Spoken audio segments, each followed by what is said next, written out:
Air Terjun Terlarang, cerita pendek dari buku Labirin Misteri, antologi cerpen horor, ditulis oleh Indah Lestari. Sejuknya udara pada pagi hari terasa panas kali ini, di mana rasa cemas, takut, tak mengerti, penuh harap, menjadi satu bak komplikasi penyakit di dalam ruang kepalaku. Bagaimana tidak membuat hatiku gunduh tak karuan. Ayahku dipindah tugaskan di pedesaan yang sangat asing bagiku. Saking asingnya, aku pun sampai lupa nama desa tersebut, dan kami pun terpaksa harus pindah rumah. Hal yang paling aku takuti adalah bagaimana aku harus beradaptasi dengan lingkungan yang berbeda, dan bagaimana caraku harus mendapatkan teman, padahal di kota ini aku telah mempunyai banyak sekali teman. Setelah melakukan perjalanan beberapa hari, akhirnya kami sampai di sebuah desa terpencil, di mana desa ini masih banyak sekali pohon-pohon yang rimbun, jalan yang berselimut kabut, serta suara-suara hewan yang menurutku sangat berisik. Ya, cerita ini berawal dari seorang gadis yang bernama Tari, seorang gadis yang penakut dan baik hati. Siang pun berganti malam, dan malam pun begitu tak sabar menyambut indahnya pagi. Begitu pula dengan pagi, ia sudah tak sabar ingin menampakkan keindahannya.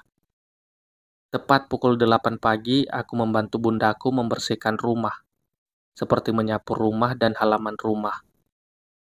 Ketika aku sedang menyapu rumah, ada sekumpulan ibu-ibu yang sedang berkumpul membeli sayuran. Ade mau ikut bunda melihat sayuran gak? Aku pun ikut bunda agar aku dapat beradaptasi di lingkungan pedesaan, serta cepat mendapatkan teman. Tak disangka di sana ada yang mengajakku berkenalan yang bernama Bella. Kami bermain dan bercerita, begitupun dengan bunda. Dia sibuk memilih sayuran dan bercerita dengan warga desa ini. Saat di tengah-tengah perbincangan mereka, aku mendengar bahwa warga desa ini masih sangat mempercayai akan kepercayaan dari nenek moyang, dan banyak sekali hal-hal aneh maupun mistis yang berada di desa ini. "Kamu kenapa, Tari?" ujar Bella. "Ah, aku hanya penasaran hal aneh dan mistis seperti apa yang mereka perbincangkan." Bella mulai menceritakan pengalaman yang pernah dialami oleh teman-teman kakaknya yang pernah mendapatkan gangguan dari air terjun yang terdapat di desa ini. Dari penuturan Bella, teman-teman kakaknya ini kerap mendapatkan gangguan saat berenang, seperti ada yang memegang kaki mereka, ada suara minta tolong, ada yang tenggelam, dan salah satu teman kakaknya ada yang hilang. Bahkan setiap orang yang berkunjung di air terjun tersebut, hanya sedikit yang bisa pulang. Sehingga tidak ada yang berani datang ke air terjun itu lagi, walaupun air terjun itu begitu indah. "Hayo, kalian cerita apa? Kenapa serius sekali?" ujar bunda mengagetkan kami. Bella menceritakan bahwa ada air terjun di sekitar sini, bunda.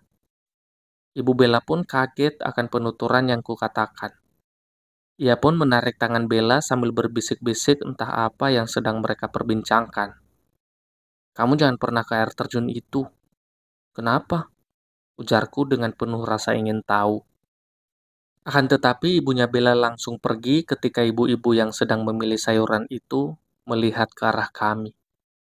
Mereka pun bergegas pergi untuk memasuki rumah masing-masing, begitupun dengan tukang sayur. Aku dan bunda terkejut, ada apa dengan desa ini? Mengapa begitu ketakutan ketika membahas air terjun? Akhirnya malam pun telah tiba, aku masih berdiam diri di dalam kamar, memikirkan kejadian tadi pagi. Bunda menghampiriku dan memberikan nasihat agar aku tidak terlalu kepikiran atas kejadian tadi pagi, karena bunda tahu jika aku sangat penakut. Ketika aku sedang tertidur pulas, jendela kamarku terbuka. Membuatku kaget, aku melirik jam, dan jam menunjukkan jam 1 malam. Ketika aku ingin menutup kembali jendela, aku melihat ada segerombolan anak muda yang berlari sambil membawa karung besar ke dalam hutan. Dengan rasa penasaran apa isi dalam karung itu dan mengapa mereka membawanya ke dalam hutan, tanpa sadar aku mengambil handphone, melompat dari jendela, lalu mengikuti segerombolan anak muda tersebut. Di tengah-tengah hutan yang gelap dan mendung, aku kehilangan jejak mereka. Aku mendengar suara air bergemuruh. Aku pun dengan rasa penasaran dan takut mencari sumber suara tersebut. Ketika sampai, aku sangat terkejut, dikarenakan suara tadi berasal dari air terjun yang sangat indah. Saat aku ingin menyentuh air tersebut, ada suara minta tolong. Aku pun melihat ke belakang dan duar, aku terjatuh ke dalam air terjun. Aku berusaha berenang ke tepian, akan tetapi kakiku seperti ada yang menarik. Aku panik tak tahu harus apa lagi. Tiba-tiba ada yang menarik tanganku begitu kencang menuju ke tepian. Apa yang kau lakukan di sini? Di sini adalah air terjun terlarang. Mengapa kau di sini? Di sini sangat berbahaya. Apa kau tak tahu legenda air terjun ini? Begitu pertanyaan yang kudapatkan saat telah berada di tepian air terjun. Aku menarik nafas dan melihat sekeliling. Aku melihat segerombolan pemuda yang telah aku ikuti tadi.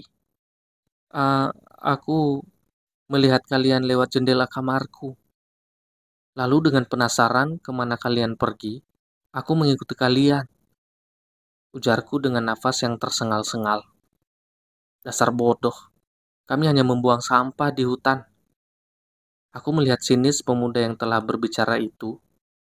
Lalu aku berdiri dan aku injak kakinya. Lalu kami berdebat. Setelah perdebatan yang lumayan panjang, kami memutuskan pulang dikarenakan hari masih sangat gelap. Tiba-tiba ada suara orang tercebur dalam air. Setelah kami melihat ke air, ternyata airnya sangat tenang. Tapi segerombolan pemuda yang terdiri dari 5 orang itu kehilangan temannya yang bernama Dimas. Kami berlima mencari Dimas di setiap penjuru air terjun, tetapi kami tidak menemukan Dimas. Di saat mencari Dimas, kami melihat obor yang begitu banyak ternyata berasal dari warga di desa ini. Bunda, ayah, adek, kamu kenapa bisa sampai di sini? Kami mencarimu kemana-mana, ujar bunda dan ayah sambil memelukku dengan erat. Setelah menceritakan kejadian yang menimpa kami pun menelusuri hutan dan penjuru air terjun untuk mencari Dimas. Namun belum ada yang menemukan Dimas, sehingga warga desa cemas dan takut. Keesokan harinya, pencarian Dimas dilakukan. Ada salah satu warga menemukan gelang Dimas dekat air terjun. Lalu ada tulisan merah di batu yang bertulis, "Dia telah diambil arwah air terjun terlarang." Warga pun semakin takut dan panik, di mana mereka semua tahu bahwa ada entitas gaib yang bertanggung jawab atas hilangnya Dimas. Ayah penasaran dengan misteri air terjun terlarang, begitupun denganku. Kami berdua sepakat untuk mengumpulkan informasi yang akurat tentang air terjun terlarang ini. Kami mulai berbicara kepada warga mengenai pengalaman horor yang telah menimpa desa ini.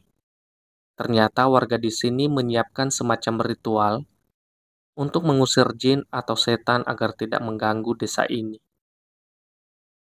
Malam pun tiba lagi. Kami bersama seluruh warga desa pergi ke air terjun terlarang untuk melakukan ritual dengan membakar kemenyan dan beberapa bacaan yang panjang. Konon hal ini dapat membuat arwah jahat tenang. Namun hal mengejutkan terjadi. Air terjun tiba-tiba berhenti dan aliran airnya pun surut. Betapa terkejutnya kami di bawah aliran air terjun ini. Banyak sekali terdapat tengkorak manusia seperti bekas kuburan lama. Warga pun menyadari bahwa mereka menemukan fakta air terjun ini merupakan tempat pembunuhan pada saat masa penjajahan dahulu. Energi negatif yang dihasilkan oleh peristiwa tersebut menciptakan kekuatan yang jahat yang membuat daerah ini horor. Perlahan-lahan desa ini hidup damai. Masyarakat desa ini bebas melakukan aktivitas di hutan. Tidak ada lagi dunia mistis, horor, maupun hal lainnya, karena telah terungkap fakta mengenai air terjun terlarang.